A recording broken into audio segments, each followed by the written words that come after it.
Assalamualaikum dan salam sejahtera. Cikgu ucapkan kepada semua pelajar. Bertemu kembali kita dalam kelas online Sejarah Tingkatan 4. Hari ini kita akan sambung bab 6 iaitu berkaitan dengan ancaman komunis dan perisytiharan darurat.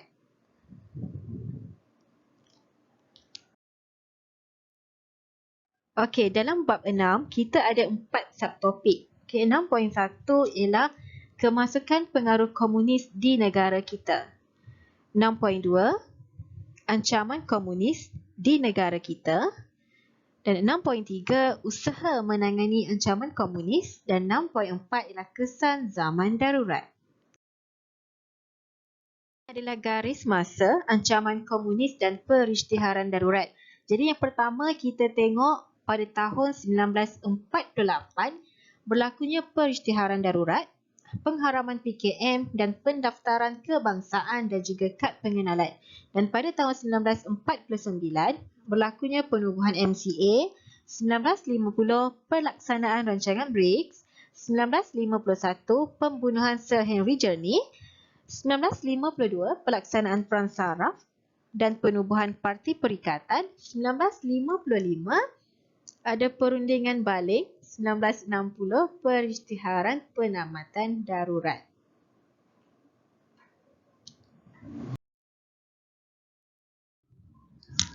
Baiklah, seterusnya kita masuk kepada 6.1. Itu kemasukan pengaruh komunis di negara kita. Pada akhir pembelajaran, murid akan dapat menyatakan latar belakang pengaruh komunis di negara kita.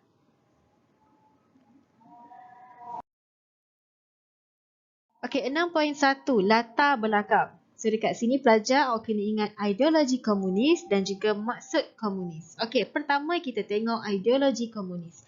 Itu komunisme. Itu ideologi yang diasaskan oleh Karl Marx dan juga Friedrich Engels. Dan mereka ni dia tulis karya Komunis Manifesto dan juga Das Kapital. Jadi pelajar kena ingatlah siapa yang asaskan ideologi ini dan apa yang mereka buat, karya apa yang mereka buat. Seterusnya ialah maksud komunis. Itu perkataan komunis ialah orang yang menganut fahaman komunis, manakala komunisme ialah suatu fahaman politik yang jadikan ekonomi dan barang pengguna sebagai milik negara. Awak kena ingatlah, bila kata perkataan komunis ialah dia merujuk kepada orang yang menganut fahaman, manakala komunisme ialah suatu fahaman politik. Okay, seterusnya, percubaan sebarkan ideologi komunis di negara kita bermula sejak tahun 1920-an. Dan dua buah negara sebarkan fahaman komunis di negara kita adalah China dan juga Indonesia. Okay, 6.1.1 ialah kemasukan pengaruh komunis dari China. Okay, ini ialah pengaruh yang dibawa dari China. Pada tahun 1920-an, pengideologi komunis daripada China dibawa masuk melalui cawangan Parti Kuomintang ataupun KMT yang mana dia beribu pejabat di China. Dan pada tahun 1924, cawangan KMT ini ditubuhkan hampir di setiap bandar negeri Melayu, iaitu di Muar, Melaka, Seremban, Klang, Kuala Lumpur dan juga Sungai Petani. Kenapa? Sebabnya untuk sebarkan pengaruh komunis. Okey, selain daripada Parti Kuomintang, terdapat pertubuhan-pertubuhan lain yang menyebarkan fahaman komunis, iaitu Main School yang terdiri daripada orang Hailam di bawah arahan Parti Komunis China ataupun PKC. Pada tahun 1927, berlaku perpecahan antara Parti KMT dengan PKC. Sebila berlaku perpecahan, pada tahun 1928, The Communist International ataupun Komintern, dia berpusat di Moskow, dia mengarahkan penubuhan Parti Komunis Nanyang. So, wujudlah parti baru itu PKN. Tetapi PKN ini tidak berjaya untuk capai matlamat dan mendorong Komintern arahkan penubuhan parti baharu iaitu Parti Komunis Malaya ataupun dikenali sebagai PKM.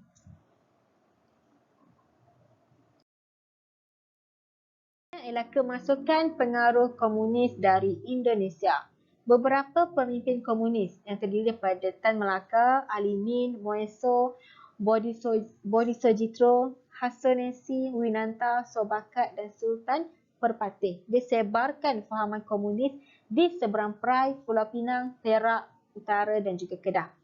Okay, kegagalan Parti Komunis Indonesia PKI pada tahun 1926, dia gagal untuk kuasai Pulau Jawa, maka PKI berusaha untuk buka cawangan di Tanah Melayu. Tetapi dia tidak mendapat sambutan. Okay, orang Melayu. Sambutan siapa? Sambutan orang Melayu. Kenapa? Kerana komunis guna kekerasan untuk capai matlamat mereka. Jadi orang Melayu menolak PKI ini.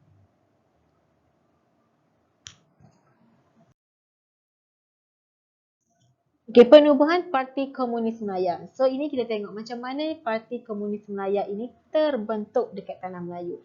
Yang pertama ialah penubuhan Parti Komunis Melaya. Pada 30 April 1930, PKM ditubuhkan di Kuala Pilah Negeri Sembilan. Okay, PKM dia bergerak dalam Kesatuan Sekerja, Pertubuhan, Penerbitan Akhbar dan juga Sekolah Cina. Seterusnya PKM dia menyusup dalam Kesatuan Sekerja untuk kukuhkan lagi pengaruh komunis. Okay, zaman pendudukan Jepun 1941 hingga 1945, PKM dijalinkan kerjasama dengan British. Kenapa? Untuk perangi Jepun. Dan pada tahun 1942, Malayan People Anti-Japanese Army, itu MPAJA ataupun Bintang 3 dibentuk. Okay, dan Bintang 3 ataupun MPAJA ini dia telah terima bantuan senjata, latihan, kewangan, bekalan logistik dan juga perubatan daripada British. Selepas Jepun menyerah kalah, berlaku kekosongan politik di Tanah Melayu. Okay, kenapa? Sebab British lewat kembali ke Tanah Melayu dan ini telah buka peluang kepada PKM untuk luaskan pengaruhnya. Okay, Bintang 3 PKM melalui MPAJA telah keluar dari hutan dan lakukan kekacauan, kekejaman dan pembunuhan orang Melayu, Cina dan India. Maksudnya PKM ni ataupun MPAJA ni dilakukan pembunuhan terhadap orang Melayu, Cina dan India yang mana sekiranya orang tu yang didakwa pernah bersubahat dengan Jepun. Dia bunuhlah orang Melayu, Cina yang mana bersubahat dengan Jepun. Okay, seterusnya BMA mengambil alih pentadbiran. Okay, 1 Disember 1945, MPAJA dibubarkan. PKM dibenarkan bergerak sebagai sebuah pertubuhan yang sah di Tanah Melayu. Dan ini telah beri peluang kepada PKM untuk pengaruhi beberapa pertubuhan tertentu dengan ideologi komunis. Dan last sekali ialah PKM menyusup dalam Kesatuan Sekerja melalui Pan Malayan Federation of Trade Union, the PMFTU. Dan pada Disember 1947, pada bulan Mei 1948, komunis berjaya kuasai 335 Kesatuan Sekerja dan menyusup dalam PKMM, MDU dan Putra AMCJA. Okay, British dah bertindak luluskan Trade Union Ordinance number 9 of 1948 okay, untuk sekat pengaruh komunis dalam Kesatuan Sekerja dan akhirnya PKM dibubarkan.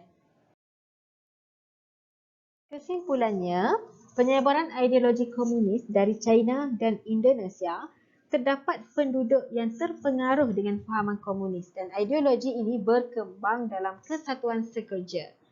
Okay.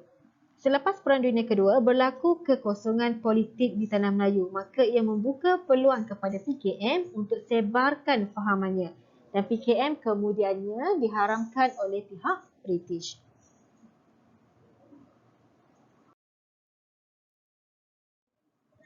6.2 itu ancaman komunis di negara kita dan pada akhir pembelajaran murid akan dapat menerangkan ancaman dan keganasan komunis di negara kita.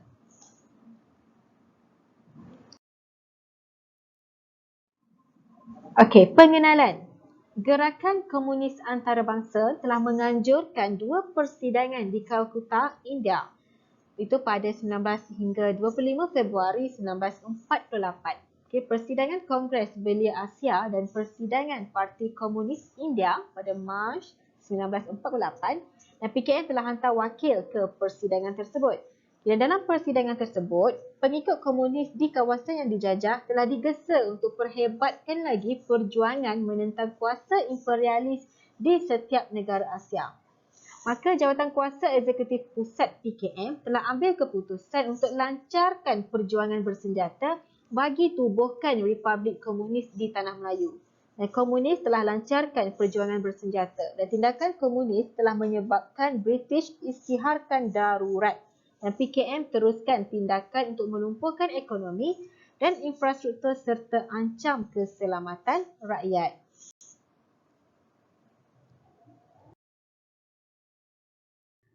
Perisytiharan darurat. So, kita tengok macam mana boleh berlakunya perisytiharan darurat dekat negara kita.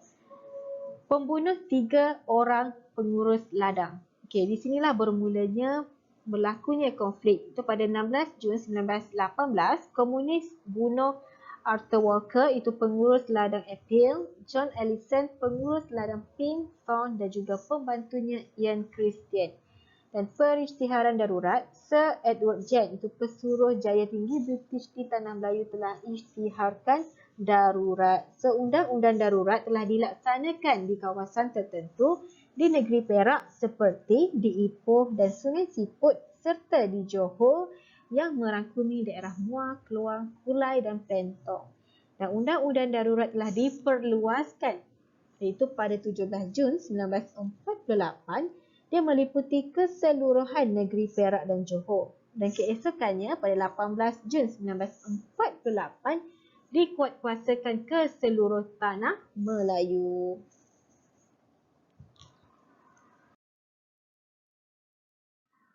Tindakan komunis. So, inilah tindakan komunis. Yang pertama ialah dia mengancam pasukan keselamatan.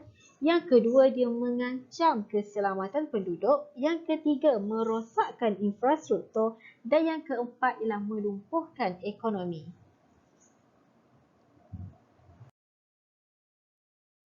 Kita tengok yang pertama, itu melumpuhkan ekonomi. Macam mana British melumpuhkan ekonomi? Komunis dia tetap meneruskan aktiviti. Maksudnya walaupun masa ini pihak British isytiharkan darurat, tetapi komunis tetap meneruskan aktiviti untuk melumpuhkan ekonomi. Dia gugat keamanan dan kestabilan negara walaupun undang-undang darurat dikuatkuasakan di seluruh tanah Melayu. Dan ini menyebabkan penduduk hilang keyakinan terhadap British. Dan komunis lemahkan ekonomi British untuk jadikan Lombong, Biji Timah dan ladang getah sasaran utama serangan. Dan pada tahun 1948 hingga 1956, komunis telah serang 80 Lombong Biji Perak, Selangor dan juga Negeri Sembilan. Komunis juga dia rosakkan pokok getah, kilang, estet, rumah asap, rumah kongsi, kedai, sekolah dan juga bunuh pekerja. Dan tindakan komunis ini telah menyebabkan pekerja Lombong dan ladang getah derita dan kerja harian di Lombong dan ladang terganggu serta nyawa mereka terancam.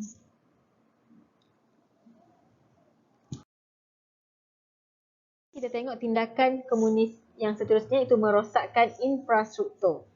Komunis dia jalankan pelbagai kegiatan sabotaj terhadap kemudahan asas, terutamanya sistem pengangkutan dan juga perhubungan. Mereka telah bom, rosakkan dan alihkan landasan kereta api. Kenderaan yang lalu di jalan raya dibakar dan ditembak. Dan komunis juga dia turut sabotaj kemudahan telefon, telegraf dan juga rosakkan paip air. Komunis bertindak serang pekerja awam, baiki jalan raya, pasang paip air, bina sistem pengairan dan juga pekerja penyelidikan di tapak skim hidroelektrik. Dan keadaan ini telah jejaskan kehidupan harian penduduk tempatan dan infrastruktur tidak dapat diselenggara dengan baik.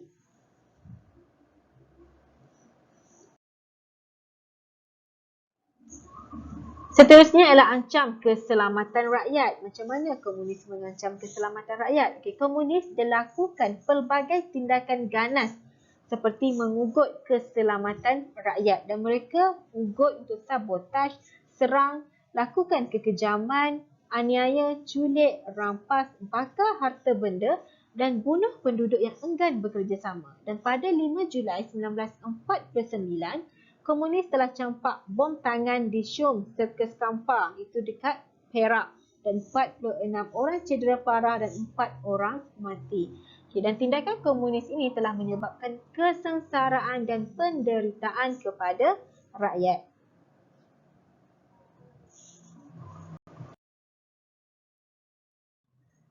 Okay, tindakan komunis yang seterusnya ancam ke pasukan keselamatan. Okay, PKM disasarkan pasukan keselamatan dan serang balai polis.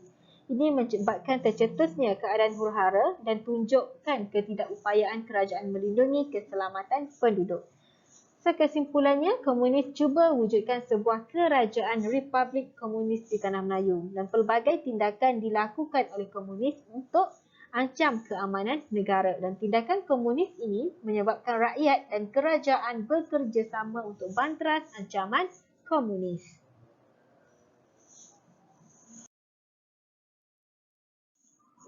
Okey, ini adalah kronologi komunis serang pasukan keselamatan. Okey, 17 Jun 1948, Johor, komunis serang balai polis Kampung Jeram. Seterusnya, komunis serang balai polis Kuala Krau pada 26 Jun 1948 dekat Temerloh Pahang. Pada 28 Jun 1948 dekat Jerantuk Pahang, komunis bakar balai polis, dan pada 17 Julai 1948 dekat Gua Musang Kelantan, komunis serang balai polis Gua Musang. Seterusnya dekat Kajang Selangor, komunis serang jeep tentera, dan dekat Muar, komunis serang balai polis Bukit Kepong.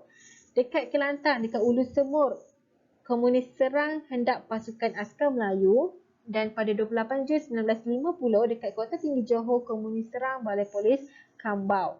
Dekat Taiping Perak, komunis serang kenderaan polis, dan dekat Kedah, komunis bunuh ketua polis Kedah.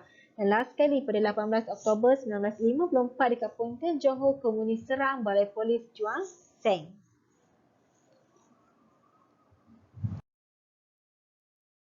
Okey, latihan Cakna Mindap. Pelbagai tindakan diambil oleh komunis untuk cuba mewujudkan sebuah kerajaan Republik Komunis di Tanah Melayu. Buktikan. Baiklah kelas, yang ni awak boleh bincang bersama guru mata pelajaran kelas masing-masing.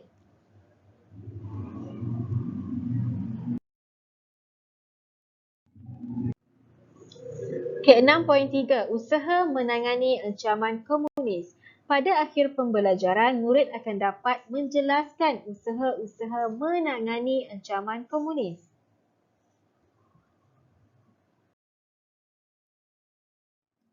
Okey, usaha yang pertama ialah penguatkuasaan Undang-Undang Barat.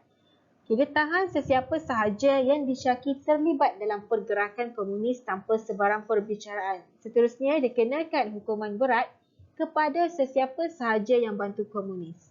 Okey, yang ketiga ialah diketatkan Undang-Undang Senjata Api dengan kenakan hukuman mati terhadap mereka yang bawa senjata api dan juga bahan letupan.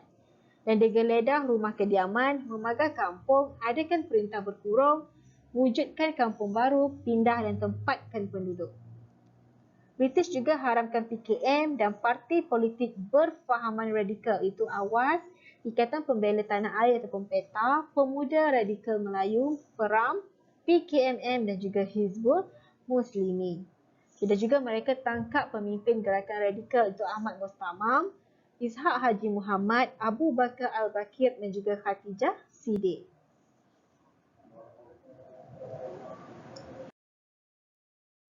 Okey, usaha yang kedua ialah pemerkasaan pasukan keselamatan. Baiklah pelajar, untuk pasukan keselamatan awak kena ingat kita ada 3, iaitu polis, tentera, sukarelawan. Polis terbahagi kepada 6. Ada cawangan khas, ada special constable, ada polis hutan, ada polis wanita, ada senoi prop dan juga auxiliary police. Manakala tentera ada 3, iaitu pasukan askar Melayu, pasukan askar Commonwealth dan juga Sarawak Rangers. Manakala sukarelawan kita ada home guard. Jadi pelajar-pelajar kita kena bezakanlah polis cawangan khas tu macam mana, polis special constable tu macam mana, tentera pula pasukan askar Melayu tu macam mana, pasukan askar Commonwealth macam mana, dan home guard ini siapa yang terlibat. Okey. Yang pertama kita tengok polis, iaitu cawangan khas. Apa itu polis yang terdiri daripada cawangan khas ini? Okey guys, Sim Medoc itu ketua Badan Perisikan pada Ogos 1950, dia tubuhkan cawangan khas, itu special branch, jadi sebahagian pasukan polis. Cawangan khas Badan Perisikan telah beri sumbangan semasa darurat. Dan kejayaan cawangan khas telah membuatkan penyelusupan dalam organisasi PKM untuk memudahkan pasukan keselamatan merancang tindakan terhadap PKM. Okey, tugas risikan dia adalah untuk membolehkan pihak berkuasa mengetahui operasi PKM. Mereka menyamar sebagai komunis untuk dapatkan maklumat tentang PKM, dan British telah ambil ramai ahli cawangan khas orang Cina. Kenapa? Untuk jejak anggota komunis hingga ke kubu persembunyiannya.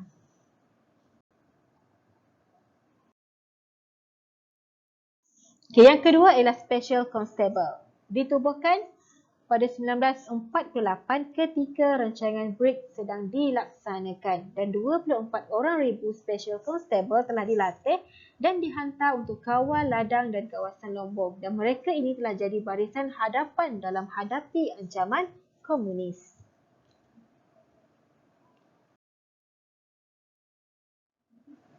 Seterusnya ialah polis hutan. Okay, polis hutan ini asalnya dikenali sebagai Flying Squad, dan tugas pasukan dia ialah untuk buru komunis, buat rondaan di pinggir hutan, bawa bekalan makanan kepada pasukan yang bertugas dalam hutan dan juga jaga kubu. Dan pada 1951, pasukan ini dinamakan sebagai Jungle Squad dan kemudiannya ditukarkan kepada Jungle Companies. 1953, pasukan ini disusun semula dan dinamakan sebagai Police Field Force ataupun PFF. Dan 18 Oktober 1958, PFF dikenali sebagai Pasukan Polis Hutan.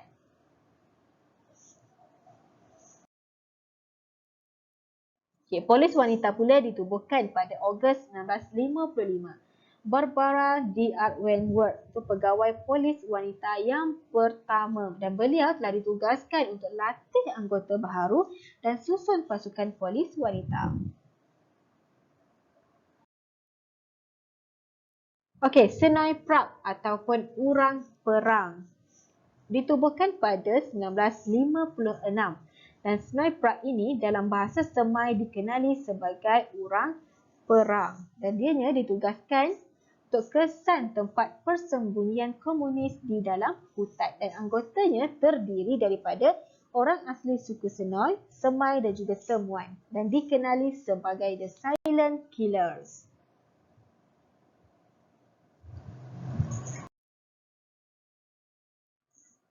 Okey, dan ini pula adalah Auxiliary Police. Okay, Disember 1948 terdapat 17,000 anggota Auxiliary Police ataupun AP.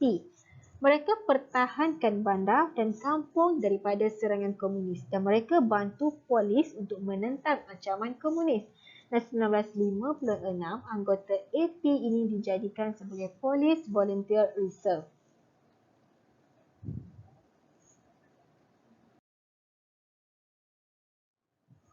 Okey, ini adalah pasukan tentera. Itu pasukan Askar Melayu. Ditubuhkan pada 1933, tugasnya ialah untuk banteras gerila komunis di dalam hutan. Dan kerajaan telah lengkapkan tentera darat dengan pasukan meriam dan juga pasukan bantuan yang lain. Dan pasukan ini dibesarkan dari 3 regimen kepada 7 regimen. Dia berprestasi cemerlang dalam memerangi komunis, dan pasukan ini berjaya musnahkan kubu operasi komunis.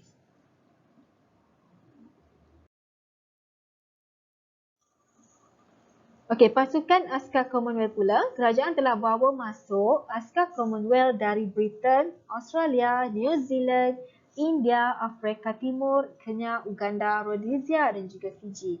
Dan 1954, 25,000 orang askar Britain, 10,000 askar Gurkha dan 1 batalion askar Afrika dan 1 batalion regimen Fiji telah ditempatkan di Tanah Melayu, dan pasukan askar ini telah bantu dalam usaha memerangi komunis di negara kita.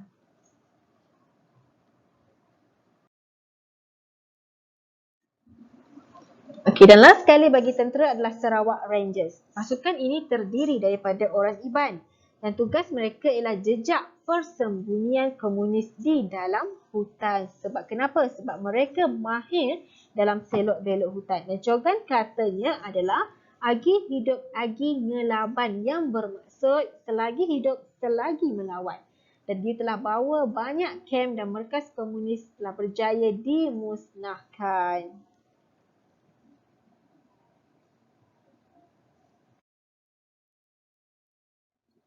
Okey, dan last sekali ialah sukarelawan ataupun home guard. Okey, home guard ini ialah pasukan pengawal kampung. Tugas dia ialah untuk bantu sekat pergerakan bekalan makanan dan ubatan daripada jatuh ke tangan komunis. Dan anggotanya telah diberi latihan ketenteraan itu untuk kawal kampung dan juga pekat. Dan pada Julai 1951, 75,000 home guard di seluruh tanah Melayu dan berjaya bantu dalam usaha amankan kampung dan lindungi pekerja Lombong dari serangan komunis.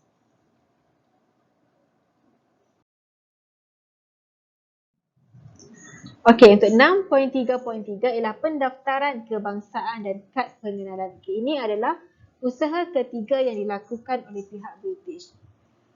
Pada 23 Julai 1948, kerajaan kenalkan sistem pendaftaran kebangsaan dan penggunaan kad pengenalan. Kenapa? Sebab dia nak kawal pergerakan penduduk. Okey, ini untuk mudahkan pihak keselamatan bezakan orang awam dengan komunis. Dan di bawah peraturan ini, lelaki, wanita dan kanak-kanak yang berumur 12 tahun ke atas dikehendaki daftarkan diri dengan pihak berkuasa dan orang awam dikehendaki bawa kad pengenalan ke mana-mana sahaja. Dan anggota Special Constable sedang memeriksa kad pengenalan penumpang bas. Okey, ini gambar inilah menunjukkan anggota Special Constable ni sedang memeriksa kad pengenalan penumpang bas.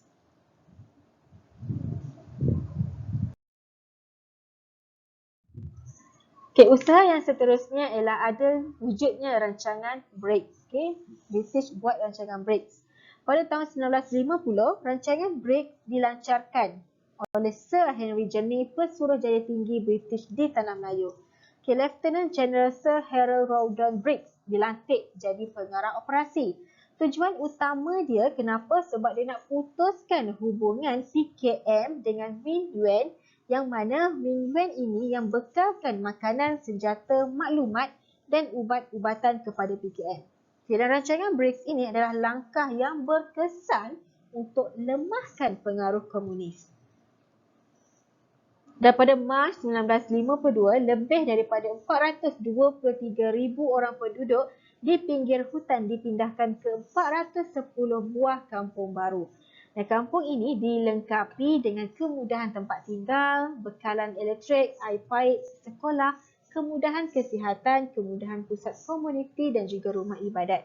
Dan kawasan penempatan semula digelar sebagai kampung baru dan ianya dipagari oleh kawat berduri dan dikawal oleh Special Constable.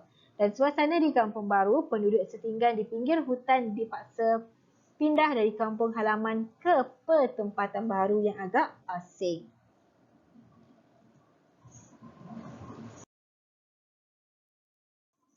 Usaha yang kelima adalah tawaran pengampunan. Sesiapa yang nak diberikan tawaran pengampunan?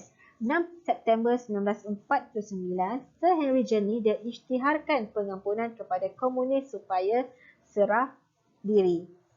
Setiap hari, Radio Malaya disiarkan syarat tawaran pengampunan. Ditampar poster di serata tempat dan 40 juta risalah dan 12 juta pas pengampunan diedarkan dalam bahasa Cina, Melayu dan juga Tamil. Dan penyebaran risalah ini dilakukan dengan pelbagai cara termasuklah melalui pengangkutan udara dan iklan dan wayang gambar digunakan untuk bantu penduduk pujuk anggota komunis supaya serah diri.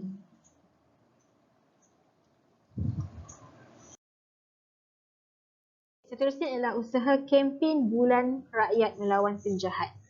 Penduduk diseru daftar diri secara sukarela dengan pihak berkuasa dan pada 22 Disember 1949, Majlis Perundangan Persekutuan diisytiharkan kempen Bulan Rakyat Melawan Penjahat.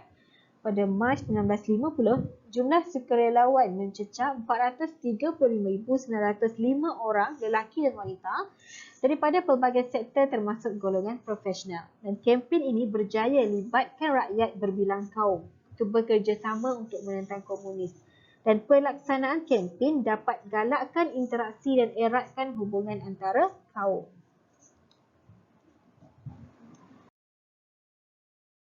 Seterusnya ialah perintah berkurung. Perintah berkurung ialah satu tindakan melarang penduduk keluar dari rumah dalam tempoh tertentu untuk bolehkan pasukan keselamatan jalankan operasi dengan lebih berkesan. Dan pada 27 Mac 1952, Sir Garrett Templar tiba di Tanjung Maling dan maklumkan penduduk tentang hukuman terhadap sikap mereka yang enggan berikan sebarang maklumat tentang gerakan komunis kepada kerajaan.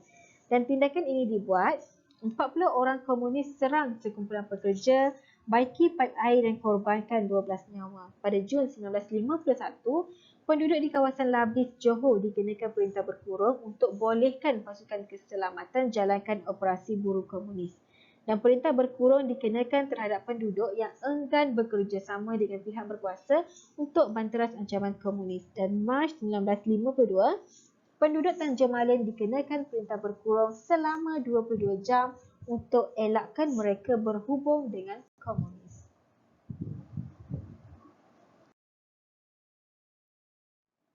Okey, seterusnya ialah Perang Saraf.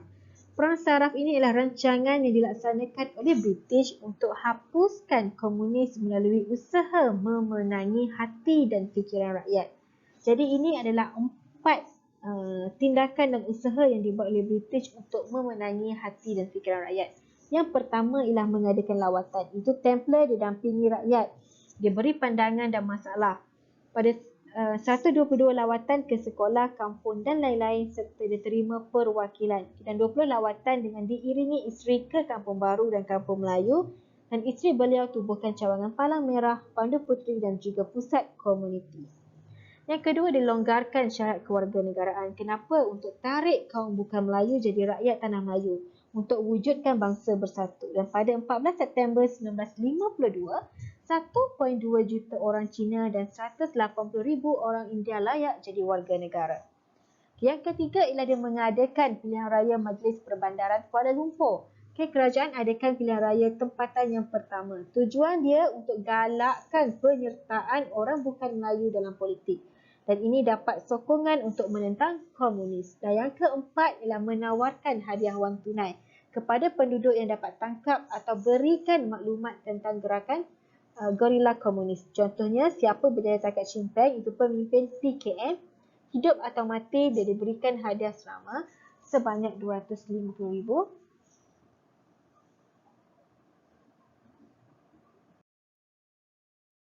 Usaha kelima ialah memenangi kepercayaan orang asli.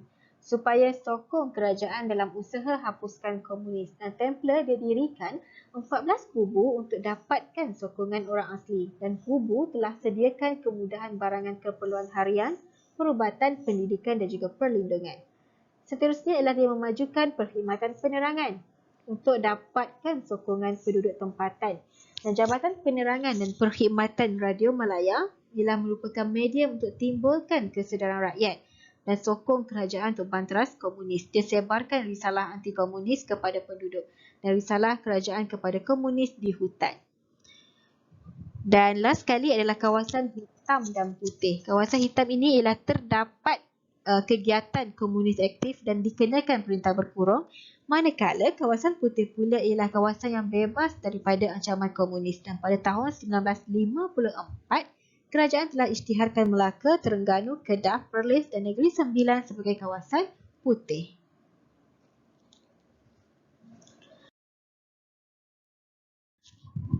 Okey, usaha yang ke-9 adalah rundingan balik. Okey, pada 28 Disember 1955, Tunku Abdul Rahman adakan pertemuan dengan pemimpin PKM di Sekolah Inggeris Baling, Kedah. Kenapa? Untuk tamatkan ancaman komunis dan capai kemerdekaan. Dan pertemuan itu telah melibatkan Kerajaan Persekutuan Tanah Melayu dengan PKM. Nah, wakil Persekutuan Tanah Melayu ialah Tunku Abdul Rahman, Tan Cheng Lock dan juga David Marshall. Manakala wakil PKM adalah Chin Peng, Shin Tian dan juga Rashid Maidin. Tunku Abdul Rahman dia minta Chin Peng bubarkan PKM, letak senjata dan serah diri. Tetapi Chin Peng ini tetapkan syarat kerajaan perlu setuju akui bahawa PKM sebagai parti politik yang sah. Dan Tunku Abdul Rahman enggan terima syarat tersebut, menyebabkan rundingan balik ini gagal.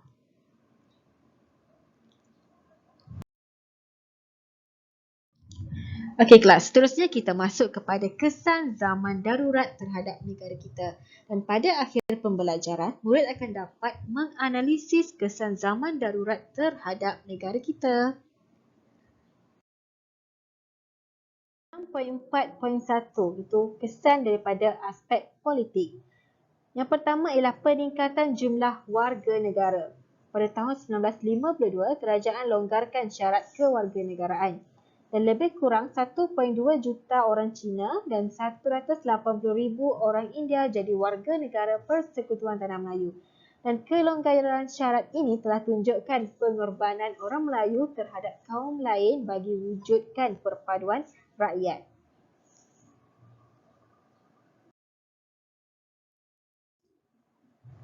Yang kedua ialah penubuhan Malayan Chinese Association. Darurat telah mendorong Sir Henry Jerny ambil langkah tawan hati penduduk Cina ke arah penubuhan parti politik berorientasikan tempatan.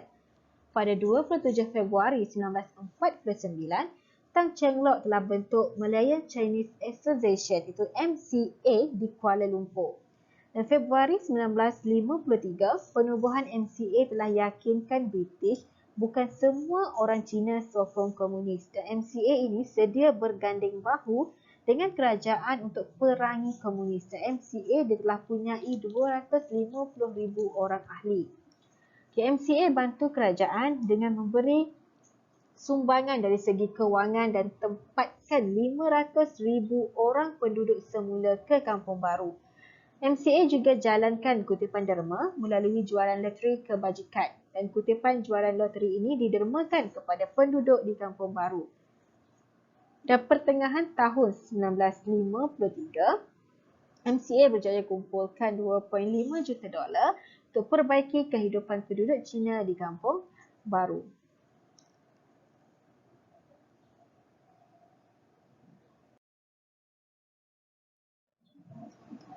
Okey, C ialah mempercepatkan kemerdekaan. British sedar pihaknya tidak boleh tamatkan darurat melalui strategi ketenteraan semata-mata dan darurat ini ialah faktor untuk dorong British sedia cepatkan kemerdekaan kepada Persekutuan Tanah Melayu. Dan penubuhan CLC telah tingkatkan kesedaran politik dalam kalangan pemimpin kaum. Itu boleh berkongsi kepentingan dan hala tuju yang sama melalui penubuhan parti perikatan itu antara UMNO, MCA dan juga MIC. Dan kemenangan Parti Perikatan dalam pilihan raya umum 1955 telah memberikan British keyakinan bahawa PTM dapat tewaskan komunis itu melalui perpaduan penduduk yang berbilang kaum. Dan dalam suasana inilah British telah berikan kemerdekaan kepada PTM dan PKM tidak mempunyai alasan untuk teruskan perjuangannya. Dari segi aspek sosioekonomi. Yang pertama ialah meningkatkan kos perbelanjaan. Darurat telah jejaskan perkembangan ekonomi dan tingkatkan kos perbelanjaan pihak British untuk tangani ancaman komunis. Dan anggaran purata kos darurat adalah sebanyak $250,000 sehingga $300,000 sehari. Dan kerajaan terpaksa belanjakan lebih $10 juta sebulan ataupun $120 juta setahun untuk bantras ancaman komunis. Dan kerajaan belanjakan kos yang besar itu selesaikan masalah penempatan semula penduduk di pinggir hutan. Dan pada tahun 1950 hingga 1953, perbelanjaan kerajaan dianggarkan lebih $7 juta untuk pembangunan di kampung baru.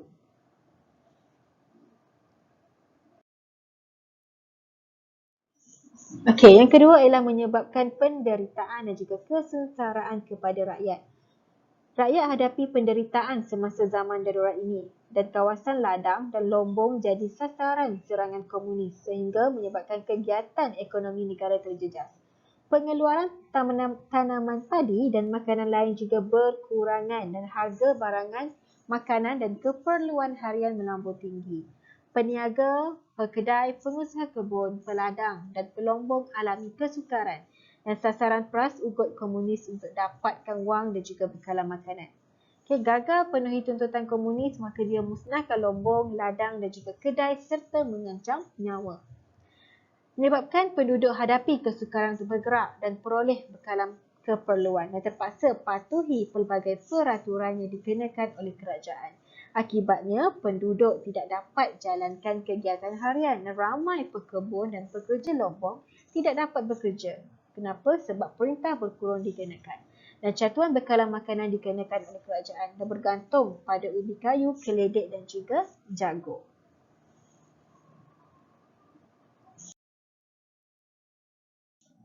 Seterusnya ialah dia telah merenggangkan hubungan kaum. Kenapa? Sebab rancangan penempatan semula itu kampung baru didominasi oleh kaum tertentu. Okay, kaum Cina ditempatkan di kawasan pertempatan yang sama, manakala kaum lain di pertempatan lain. Dan pertempatan baharu dilengkapi prasarana, berkembang dan jadi bandar baharu. Dan kaum Melayu pula tertumpu di kampung serba kekurangan. Dan kawalan ketat pasukan keselamatan hubungan dengan kaum lain terbatas dan tidak beri ruang kepada penduduk kampung baru untuk bersosial dengan kaum lain. Dan pengasingan hubungan antara kaum semakin renggang.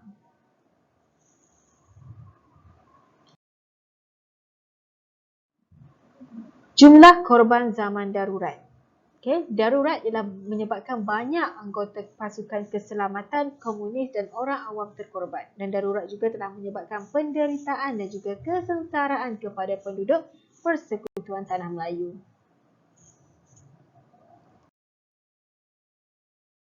Okey, seterusnya ialah penamatan darurat. So, pada mulai 31 Julai 1960, penamatan zaman darurat berkuat kuasa. Itu zaman darurat berlangsung selama 12 tahun di negara kita.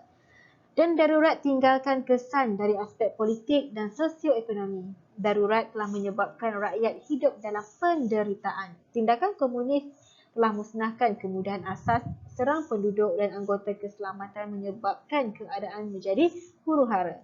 Pelbagai usaha dilakukan oleh kerajaan untuk banteras komunis dan kembalikan keamanan negara kita. Bagi menghargai keamanan yang dikecapi, kita perlu bersama-sama mempertahankan negara daripada musuh.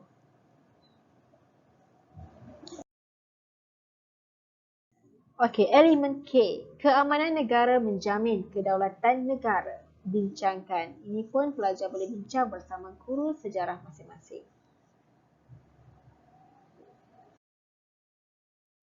Baiklah kelas, untuk hari ini setakat ini sahaja pembelajaran kita. Kita akan jumpa pada minggu hadapan. Terima kasih.